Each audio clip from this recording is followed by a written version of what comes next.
43 seconds. That is the documented average duration of a Canadian trench raid between the moment the first man crossed into enemy territory and the moment the last man returned. 43 seconds. In that time, between 12 and 20 men would crawl approximately 60 meters through mud and wire in absolute silence, drop into a German trench, kill every soldier they found using clubs and sharpened entrenching tools, and vanish back into the darkness carrying intelligence, prisoners, and occasionally severed identification tags cut from the necks of men they had beaten to death. No warning, no artillery preparation, no covering fire, just silence, and then screaming, and then silence again.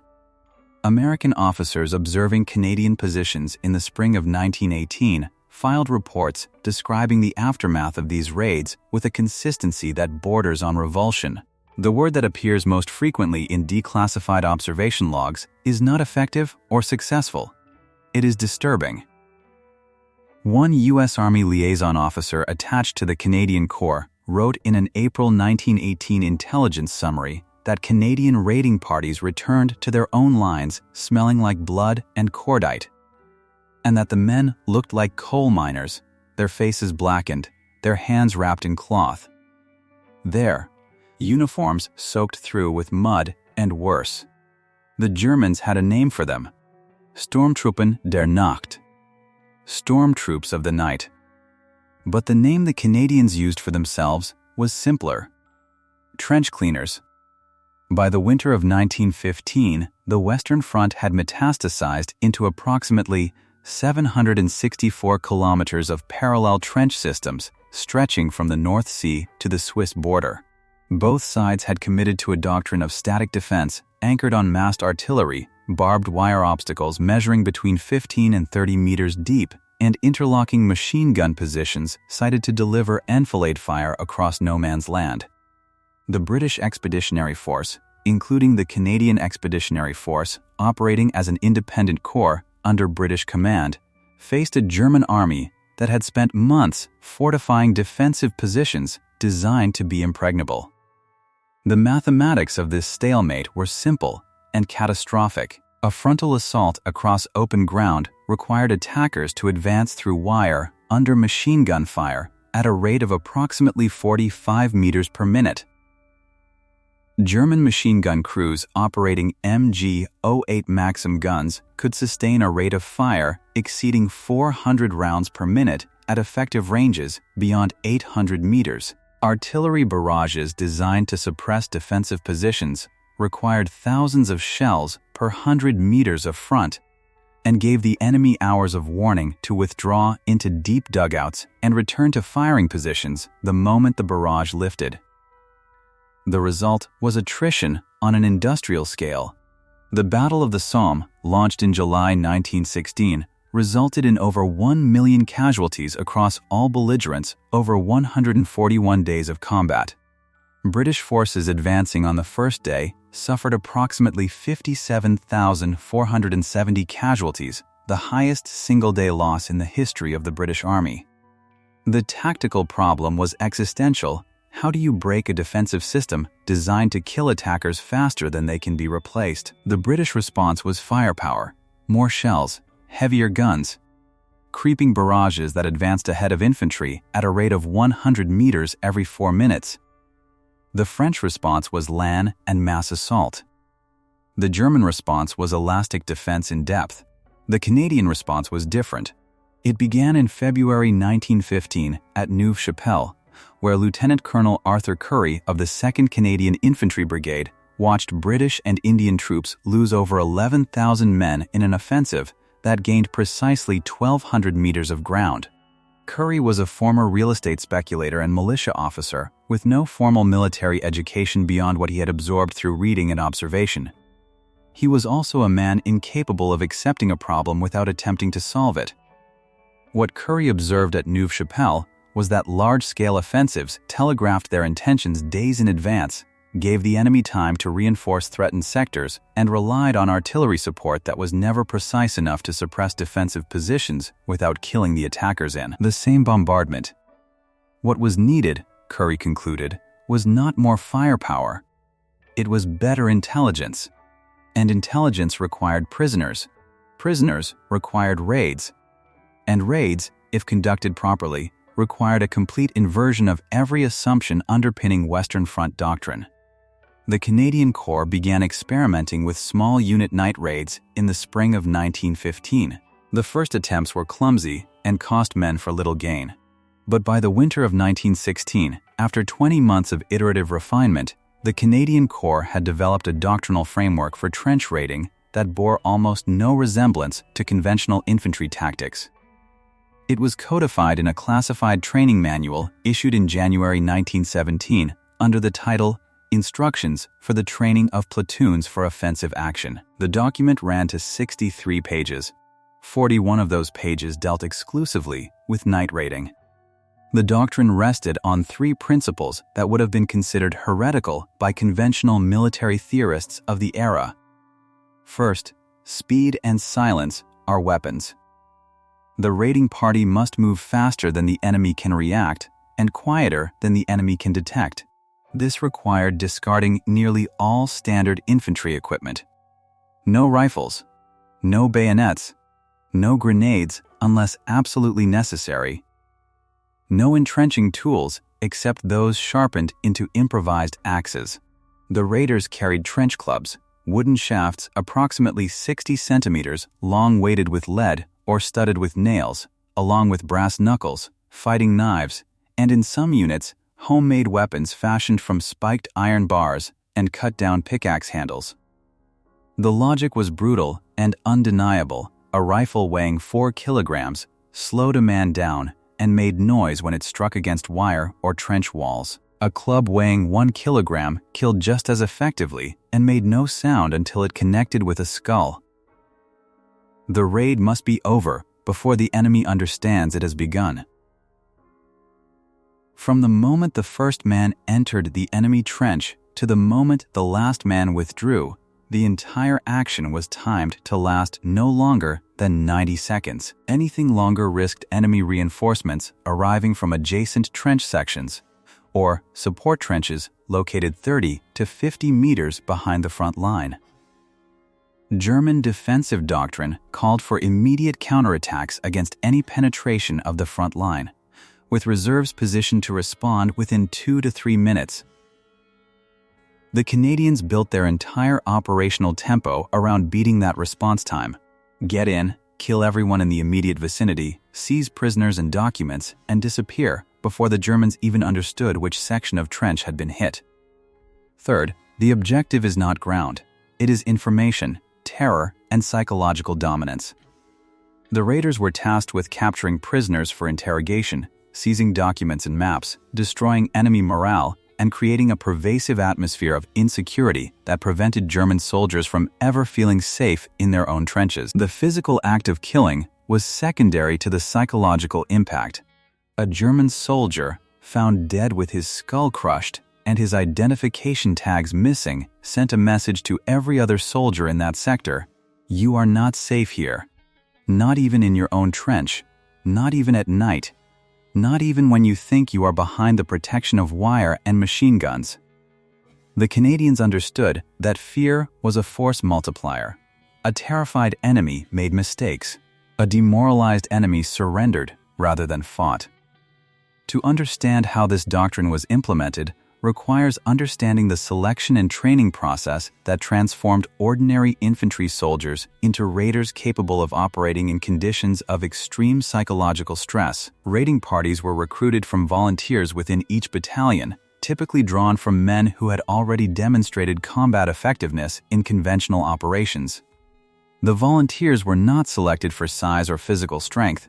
They were selected for 3 specific attributes: aggression, intelligence, and the ability to move silently under stress. A typical raiding party consisted of between 12 and 20 men, divided into 3 functional elements. The covering group, usually 4 to 6 men armed with Lewis light machine guns, would establish positions in no man's land approximately 30 meters from the enemy wire to suppress any enemy response during the withdrawal phase. The assault group, the core of the raid, consisted of 8 to 12 men who would actually enter the enemy trench. The rear guard, usually 2 to 3 men, covered the withdrawal route and ensured no one was left behind. Each man in the assault group was assigned a specific task before the raid began: prisoner capture, document seizure, sentry elimination, dugout clearance. These tasks were rehearsed repeatedly until they could be executed without verbal communication, relying entirely on pre-arranged hand signals and physical cues. Training began with night navigation exercises conducted across open ground behind the lines. Raiders learned to move in absolute silence by wrapping their boots in strips of sandbag or cloth, securing all metal equipment with tape or additional cloth strips to prevent rattling, and communicating through a vocabulary of hand signals that had to be visible in near total darkness. They practiced crawling through simulated wire obstacles by feeling ahead with their hands rather than looking, cutting individual strands with wire cutters that had been wrapped in cloth to muffle the distinctive snapping sound of severed wire. Speed was developed through timed rehearsals in practice trenches constructed specifically for this purpose in rear areas, complete with dugouts, fire bays, and traverse sections that replicated German defensive architecture. The goal was ambitious and specific: reduce the time required to cross 60 meters of no man's land, penetrate a wire obstacle, drop into a trench, neutralize 6 to 8 sentries, clear 2 to 3 dugouts, and withdraw with prisoners to under 60 seconds of actual contact time. Most units achieved this benchmark within 3 weeks of dedicated training, conducting rehearsals every night until the sequence became automatic. The weapons used were deliberately primitive, chosen for their effectiveness in close quarters combat within the confined geometry of a trench system. Rifles were abandoned because they were too slow to reload in confined spaces, too long to maneuver effectively in trenches measuring less than 2 meters wide, and far too loud to fire without alerting every German soldier within 300 meters. Bayonets, the traditional close combat weapon of infantry, were rejected for similar reasons: too long, too likely to get caught on equipment or trench walls, and requiring a two-handed thrust that left the attacker vulnerable. Grenades, while devastating in theory, proved unreliable in practice. They often failed to detonate in the mud, had fuses that were inconsistent, and risked killing the raiders in the confined space of a trench where there was nowhere to take cover from the blast. The trench club became the primary weapon of Canadian raiders, manufactured in unit workshops behind the lines using designs that evolved through practical experimentation. The most common pattern was a pickaxe handle approximately 60 centimeters long with a lead weight inserted into a drilled cavity at the striking end and secured with wire or nails. The lead weight, typically molded from melted down bullets or salvaged shrapnel, added between half a kilogram to 1 kilogram of mass to the striking end, generating enough kinetic energy to fracture a skull with a single blow. Some units added additional features: nails or screws driven through the weighted end to penetrate helmets, barbed wire wrapped around the handle to improve grip in wet conditions, or leather loops attached to the base to prevent the club from being dropped during combat. The clubs were crude but devastatingly effective. A raider could kill a sentry with a single overhead strike, move immediately to the next target, and continue fighting without pausing to reload or clear a jam. Brass knuckles were standard commercial designs, either ordered through official supply channels or purchased by individual soldiers from civilian suppliers in French towns behind the lines. They served a dual purpose. They increased the force of a punch sufficiently to incapacitate or kill with strikes to the temple or throat, and they protected the raider's hands from injury during hand-to-hand combat. Fighting knives ranged from official-issue trench knives with brass knuckle grips to improvised blades fashioned from broken bayonets, sharpened files, or civilian hunting knives. The specific design mattered less than the fact that every raider carried at least one blade as a backup weapon. Knives were used primarily for silent sentry elimination, a hand clamped over the mouth, a blade driven upward under the ribcage or across the throat, the body lowered silently to the trench floor. The sharpened entrenching tool became perhaps the most psychologically devastating weapon in the Canadian arsenal. Standard-issue entrenching tools were spades with wooden handles and steel blades designed for digging. Canadian raiders discovered that these blades could be ground down to a cutting edge on improvised grinding wheels or sharpening stones, transforming them into improvised axes capable of splitting skulls or severing limbs with the same motion used to dig a trench. German soldiers captured in raids reported that the sharpened spade was the weapon they feared most, more than grenades or machine guns, because it combined the brutality of an axe with the reach and leverage of a polearm. A raider swinging a sharpened entrenching tool in the confined space of a trench could strike multiple targets in rapid succession, and the psychological impact of watching a man killed with what was ostensibly a digging implement created a level of terror that conventional weapons could not match.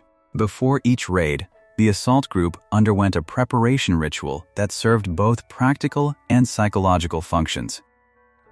Every piece of exposed skin, faces, necks, hands, wrists, was covered with a mixture of burnt cork, mud, and in some cases, commercial boot polish. This blackening served multiple purposes beyond simple camouflage. It eliminated the visibility of pale skin in darkness, reducing the chance of detection by enemy sentries scanning no man's land. It created a uniform appearance that made individual raiders difficult to distinguish from one another, which had tactical value if the raid was observed and the enemy attempted to identify specific units or individuals. And it served a profound psychological function for the raiders themselves. The act of applying the blackening became a transformative ritual that marked the transition from soldier to raider, from a man governed by military law and civilized restraint to a man operating under different rules in a space where killing was not just permitted, but required. American observers noted this transformation with a mixture of fascination and revulsion.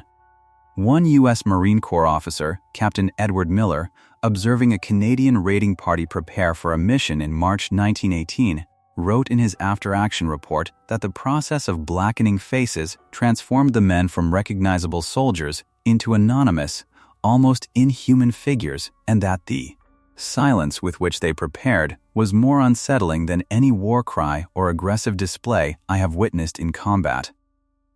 Miller's observation captured something essential about the psychological preparation required for this type of warfare. The raiders were not being encouraged to act like heroic soldiers. They were being prepared to act like predators. The raids themselves followed a precise operational sequence that had been refined through hundreds of iterations across 3 years of combat. Understanding this sequence requires following a single raid in detail, not as an abstract tactical concept, but as a specific event conducted by specific men under specific conditions. Phase 1. Infiltration. The raiding party would assemble in a forward communication trench approximately 2 hours after sunset during the period military planners called Stand To, when both sides manned their trenches at maximum strength to guard against dawn or dusk attacks. This timing was deliberate. By assembling during Stand To, the raiders blended in with the normal defensive routine, and by launching after Stand To ended, they moved into no man's land during the period when both sides had reduced their manning levels and sentries were at their least alert. The raiders moved in single file through a designated sally port, a gap in their own wire that had been cut and marked earlier. Once in no man's land, they would drop to a crawl and begin moving toward the enemy position using whatever cover was available: shell craters, scattered debris, slight undulations in the ground. Movement through no man's land was governed by strict protocols designed to minimize the chance of detection. The raiders moved between bursts of illumination from star shells and flares fired by both sides, timing their movement to take advantage of the brief periods of darkness between flares. When a flare burst overhead, every man froze completely, pressing himself flat against the ground and remaining absolutely motionless until the flare burned out and darkness returned. This required extraordinary discipline. Remaining motionless while illuminated meant accepting that you were completely vulnerable to machine gun fire if you were spotted, but any movement would guarantee detection. The covering group would establish positions in shell craters approximately 30 meters from the enemy wire, positioning their Lewis guns to cover the withdrawal route. The assault group continued forward, crawling the final 20 to 30 meters to the wire obstacle. Phase 2. Penetration. Wire obstacles protecting German trenches typically consisted of multiple rows of barbed wire strung between wooden posts or iron pickets, creating a barrier between 15 and 30 meters deep. The wire came in several configurations: single-strand barbed wire, double-strand barbed wire, and concertina wire coiled into spirals that would spring back into shape if disturbed. Cutting through this obstacle without making noise required tools and techniques that had been specifically developed for this purpose. Canadian raiders used modified wire cutters with padded handles and jaws that had been filed down to fit more precisely around individual strands. The raiders worked in pairs. One man would cut while the other held the severed wire to prevent it from springing back and making the distinctive twanging sound that would alert sentries. A gap wide enough for a man to crawl through, approximately 45 centimeters, could be cut through a standard wire obstacle in approximately 3 to 4 minutes by an experienced pair of cutters. Once the gap was complete, the assault group would move through one at a time and position themselves at the edge of the enemy trench, typically lying flat in the mud within 1 or 2 meters of the parapet. This was the moment of maximum vulnerability. The raiders were positioned in the open with no cover, separated from enemy sentries by perhaps 2 meters of empty space.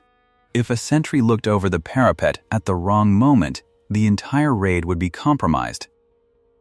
The raid commander, typically a sergeant or lieutenant, would observe the enemy trench from this position for 30 seconds to 1 minute, counting sentries, noting the location of dugout entrances, and identifying the optimal point of entry.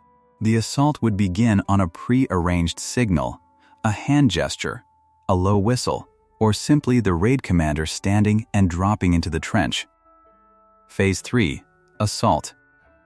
From the moment the first raider entered the enemy trench, everything happened simultaneously according to pre-assigned tasks. Sentries were killed first, struck from behind with clubs, or stabbed in the neck with knives before they could raise an alarm. The goal was to kill the sentries before they understood they were under attack, eliminating them as threats before they could fire their weapons or shout warnings. Dugout entrances were immediately blocked by raiders assigned specifically to this task, who would position themselves at the top of the dugout stairs with clubs or grenades, ready to kill anyone who attempted to emerge. This prevented German soldiers sleeping in the dugouts from reinforcing the surface defenders and created a temporary seal that gave the raiders time to operate. Other members of the assault group moved along the trench in both directions, following the fire bays and traverses that formed the defensive architecture of the trench system. They would enter any dugout they encountered, descending the stairs with weapons ready and dragging out prisoners or killing anyone who resisted. The priority was always to capture at least one prisoner alive for interrogation, ideally an officer or NCO who would have tactical information about unit deployments, planned operations, or defensive weaknesses. Documents were seized from dugouts and from the bodies of dead soldiers: maps, written orders, personal diaries, paybooks, any paper that might contain intelligence value. The entire assault phase was conducted in near silence. Men communicated through touch and pre-arranged signals. Verbal commands were forbidden except in emergencies.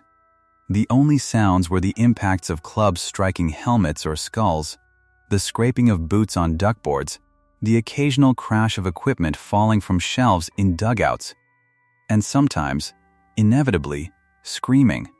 German soldiers waking in dugouts to find blackened figures dragging them from their bunks often screamed before they could be silenced. Wounded men screamed as they died. The screaming was unavoidable, but it was brief. The raiders moved through the trench like a localized storm, killing or capturing everyone in a section approximately 20 to 30 meters long, and then withdrawing before reinforcements could arrive from adjacent positions. Phase 4. Withdrawal. At a pre-arranged time signal, typically 30 to 45 seconds after entry, or at a specific hand gesture from the raid commander, every man withdrew simultaneously through the same gap in the wire through which they had entered. Prisoners were dragged or carried by raiders assigned to prisoner handling. Wounded raiders were carried by designated partners according to a buddy system established before the raid. No one was left behind.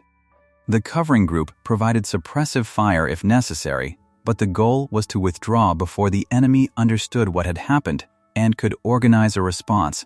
German doctrine called for immediate illumination of no man's land using flares and star shells once an alarm was raised, followed by machine gun fire sweeping across likely withdrawal routes.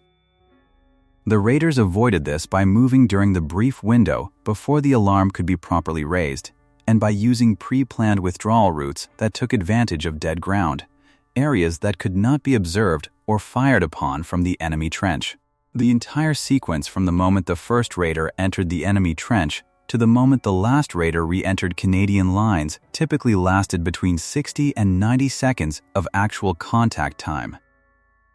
Including the infiltration and withdrawal phases, a complete raid from departure to return averaged 11 to 13 minutes. The results were measurable and consistent. Between January 1916 and November 1918, the Canadian Corps conducted over 1,200 documented trench raids. Casualty rates among raiders averaged approximately 8% per mission, significantly lower than casualty rates for conventional infantry assaults, which often exceeded 50% in the first wave of an attack. But this statistic masked the psychological cost. 8% casualties across 1,200 raids meant approximately 1,000 men killed or wounded in raiding operations alone, most of them suffering injuries from hand-to-hand combat at extremely close range. The intelligence gathered from these raids was operationally decisive. Prisoners provided information about unit identifications, morale levels, supply conditions, and planned operations. Documents captured in raids revealed artillery positions, communication networks, defensive layouts, and operational orders. One raid conducted by the 27th Battalion in March 1917 captured a German officer carrying complete maps showing the location of every artillery battery supporting that sector of the front. The information was passed immediately to Canadian Corps artillery staff, who used it to plan a coordinated bombardment that destroyed 16 German batteries in a single night, effectively blinding the German defensive system in that sector for the next 4 days. But the raids also created effects that could not be quantified in intelligence reports or operational summaries. German soldiers in sectors opposite Canadian positions lived in a state of constant psychological siege. They could not sleep safely in forward trenches. They could not trust that their wire obstacles and machine gun positions would protect them. They could not predict when or where the next raid would come. Prisoner interrogations conducted after raids consistently revealed patterns of psychological breakdown. German soldiers refused to volunteer for sentry duty. Entire units requested transfers away from sectors facing the Canadian Corps, and desertion rates increased measurably in areas where raiding was most frequent. One German officer captured in a raid near Vimy in April 1917 stated during interrogation that his men called the Canadians Die Nachtteufel, the Night Devils, and that sentries would sometimes abandon their posts rather than remain alone in a forward trench after dark. Into this environment of systematic psychological warfare and hyper-violent close combat arrived the American Expeditionary Force in 1917, equipped with doctrine, training, and cultural assumptions that bore no resemblance to the operational reality they were about to encounter. The Americans landed in France, carrying the collective military experience of a nation that had fought precisely one major conventional war: the Civil War, which had ended 52 years earlier, and a series of counterinsurgency campaigns in the Philippines and border conflicts with Mexico. That bore no resemblance to industrial warfare on the Western Front.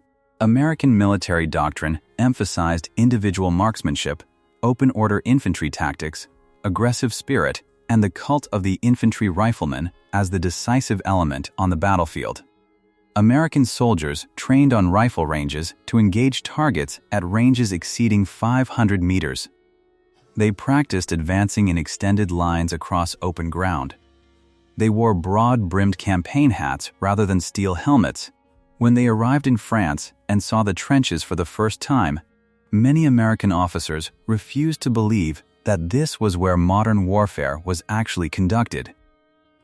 The British and French welcomed American reinforcements, but were privately skeptical of their ability to absorb 3 years of accumulated tactical knowledge in time to avoid catastrophic casualties. The Canadians, who by 1918 were operating as the most tactically proficient assault force in the British Expeditionary Force, were assigned to provide training support to arriving American divisions. The cultural collision was immediate, profound, and mutually incomprehensible. American officers observing Canadian units for the first time were shocked by what they interpreted as a complete collapse of military discipline and professional standards. Canadian soldiers did not salute officers unless they knew them personally and respected them individually. They walked rather than marched when moving between positions. They wore uniforms that were filthy, torn, and often modified with unauthorized equipment scavenged from enemy dead or improvised in unit workshops. American liaison officers filed reports describing Canadian units as slovenly in appearance, lacking proper military bearing, and deficient in basic discipline. One report filed by a U.S. Army captain attached to the Canadian 3rd Division in February 1918 noted that Canadian soldiers openly smoke in the presence of officers, fail to salute, and generally comport themselves in a manner that would result in immediate disciplinary action in American units. Then the Americans watched the Canadians conduct a trench raid, and everything changed. The most detailed contemporary account comes from Captain John P. Curry of the U.S. Army's 26th Infantry Division, who was attached to the Canadian 2nd Division in March 1918 as part of a formal training exchange program. Curry was a West Point graduate with 5 years of commissioned service who had specifically volunteered for frontline duty. His official after-action report, preserved in the U.S. National Archives, describes a raid he observed against a German position near Lens on the night of 14 March 1918. The raid was conducted by a platoon from the Princess Patricia's Canadian Light Infantry. Curry watched the raiders prepare in a forward communication trench beginning at approximately 2100 hours. His report notes with evident confusion that the men discarded all standard infantry equipment, including rifles, helmets, bayonets, and entrenching tools, and armed themselves instead with improvised clubs constructed from wooden handles, with metal weights, knives of various civilian and military patterns, and one man carrying what appeared to be a hatchet fashioned from a sharpened spade blade.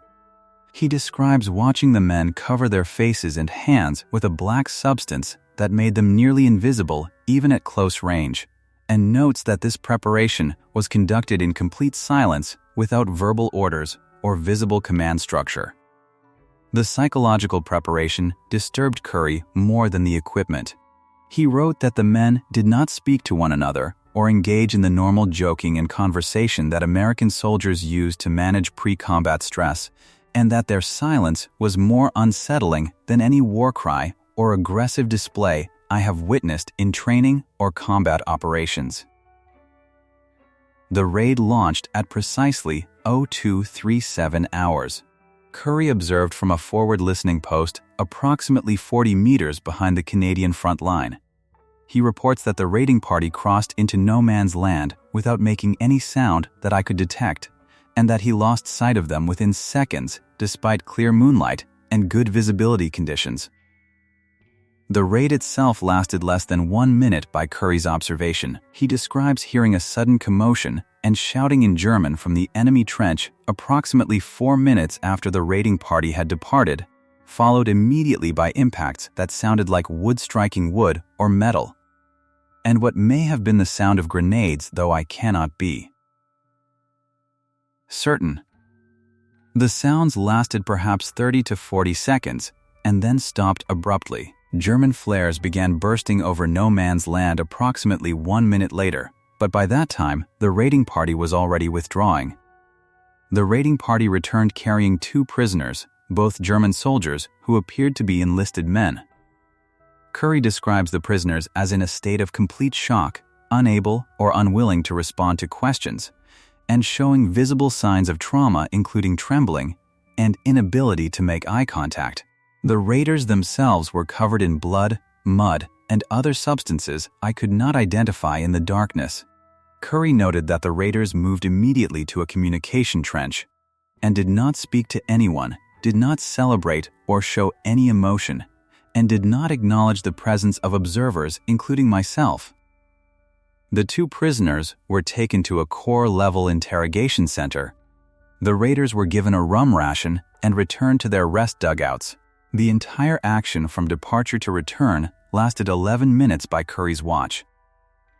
What disturbed Curry most profoundly was not the raid itself or even its operational success, but the aftermath and the psychological state of the men who had conducted it.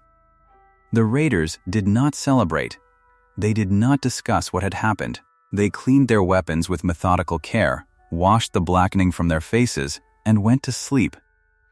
Curry writes that he attempted to speak to one of the raiders, a corporal identified only as McLeod, and that the man looked at me without expression and said nothing in response to my questions.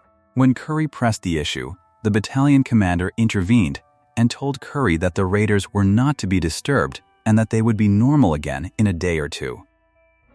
Curry's report concludes with an observation that would be echoed in dozens of similar reports filed by American observers over the following months. He writes, "The Canadians have developed a type of warfare that bears no resemblance to our training, our doctrine, or our cultural understanding of how soldiers should conduct themselves in combat.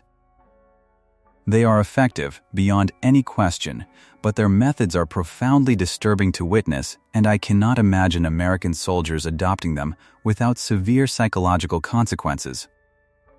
The revulsion was not limited to officers writing formal reports. American enlisted men training alongside Canadian units were equally shocked. Letters written home by American soldiers, intercepted by military censors, reveal consistent patterns of reaction. One private from Pennsylvania, writing to his sister in March 1918, described Canadian raiders as like cavemen, not modern soldiers, and stated that they don't fight like civilist men, they fight like animals. The philosophical divide reached its apex in April 1918 when General John J. Pershing, commander of the American Expeditionary Force, visited Canadian Corps headquarters to meet with Lieutenant General Arthur Curry. Pershing requested a detailed briefing on Canadian raiding doctrine. Curry attempted to explain the logic behind the Canadian approach, the casualty rates for conventional assaults, the intelligence value of prisoners, the psychological impact on enemy morale. Pershing listened and then delivered a response that Curry recorded in his diary. Pershing stated that while he respected Canadian results, he could not authorize American units to adopt similar tactics because the American soldier is trained to fight honorably in the open, face to face with his enemy, and not to crawl through the mud like assassins striking men in the darkness. Curry's response was immediate and blunt. He told Pershing that honor is a luxury that is paid for with other men's lives, and I have learned through 3 years of combat that I would rather command live soldiers than dead heroes. The conversation ended shortly afterward. The philosophical divide was unbridgeable because it rested on fundamentally incompatible assumptions about the purpose of military force and the acceptable cost of preserving cultural ideals about honorable combat. American doctrine prioritized the preservation of a specific cultural ideal of warfare even when that ideal resulted in measurably higher casualties. Canadian doctrine prioritized effectiveness and the preservation of soldiers' lives through methods that achieved operational objectives with minimum friendly casualties. The cost was a type of warfare that violated every romantic assumption about combat. The Americans continued to rely primarily on firepower and mass assault. The Canadians continued to raid. On 8 August 1918, the Canadian Corps spearheaded the 100 Days Offensive by breaking through German defensive lines at Amiens.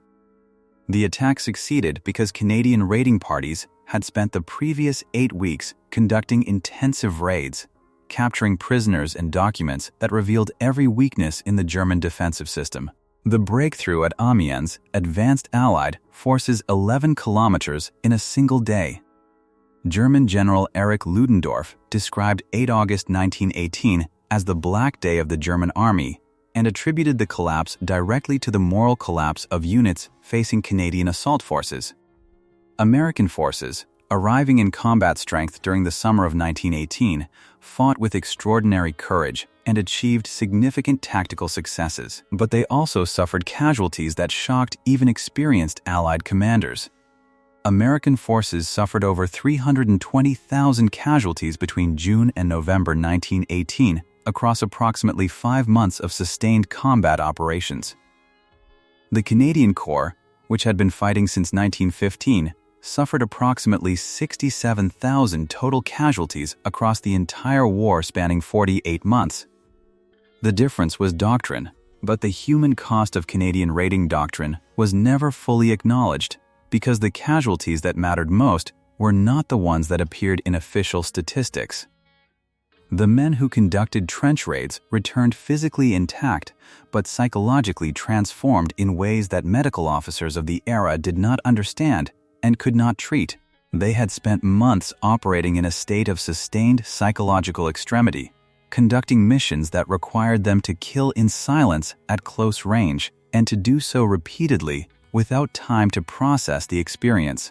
British military medicine in the First World War recognized shell shock as a legitimate condition, but understood it primarily as a breakdown caused by exposure to artillery bombardment.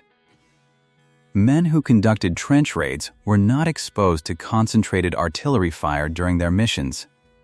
Their stress came from intimate, face-to-face killing conducted under conditions of extreme time pressure and mortal danger. The psychological impact was different and in some ways more damaging because it could not be attributed to external forces beyond the individual's control. The 27th Battalion, which conducted more documented trench raids than any other unit in the Canadian Corps, had a post-war suicide rate 3 times higher than the Canadian Expeditionary Force average. The Princess Patricia's Canadian Light Infantry showed similar patterns. These statistics were not compiled until decades after the war ended. By then, most of the raiders were dead.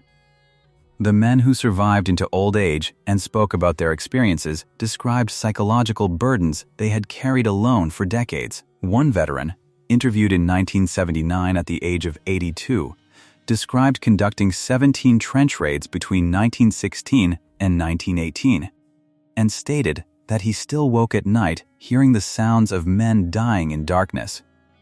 He said that he had never told his wife or children what he had done during the war, that he had spent 60 years trying not to remember, and that he could still smell blood and cordite when he closed his eyes. The Canadian government provided no psychological support services for veterans returning from the First World War. Men who could not reintegrate into civilian life were labeled as troublemakers or drunks rather than recognized as casualties of a specific type of combat trauma. The cost of operational effectiveness was borne by individual men who were never given the option to refuse the missions, and who received no acknowledgement that what they had been asked to do might have long-term psychological consequences. The trench raiding doctrine pioneered by the Canadian Corps did not end with the armistice. The methods were studied, adopted, and refined by special operations forces across the next century. The British Special Air Service, formed in 1941, built its doctrine on principles that would have been immediately recognizable to Canadian trench raiders: small teams, minimal equipment, maximum speed, precise rehearsal, and the understanding that psychological impact could be as important as physical destruction. American Special Operations Units, Rangers, Special Forces, Delta Force, all incorporate elements of the Canadian raiding model in their training and operational doctrine. But the philosophical question embedded in that doctrine, remains unresolved. What is the acceptable cost of operational effectiveness when that effectiveness requires methods that violate cultural assumptions about honorable combat? The Canadians chose results over ideals. They paid for those results with the psychological health of men who conducted missions that could not be adequately explained to people who had not experienced them. The Americans who observed Canadian raids and filed reports describing them as disturbing were not wrong in their assessment. They were recognizing something fundamental, that warfare conducted with maximum efficiency strips away every comforting fiction about honor and civilized behavior. The Canadians understood this in 1916. They accepted it, built doctrine around it, and won battles with it. The cost was borne by men who returned home smelling like blood and cordite, who could not explain what they had done, and who died in silence decades later. 43 seconds. That is all it took to break a man and extract the intelligence needed to win a war. The question is not whether the method worked. The question is what it cost the men who carried it out. You can spend billions on precision weapons, satellite surveillance, and standoff strike capability. You can train soldiers for years in simulators and controlled environments. You can build doctrine around technology and firepower that allows men to kill without ever seeing their enemies. Or you can send 12 men with sharpened shovels into a trench at night and achieve the same operational result in 43 seconds. The difference is not effectiveness. The technology changes, but the fundamental mathematics of close combat remain constant. The difference is what you are willing to ask human beings to carry for the rest of their lives, and whether that cost appears in casualty statistics or disappears into suicide rates 30 years later. The Canadians made their choice in 1916. They chose results. The men who conducted the raids paid the price in ways that were never officially recorded. That bargain has not changed.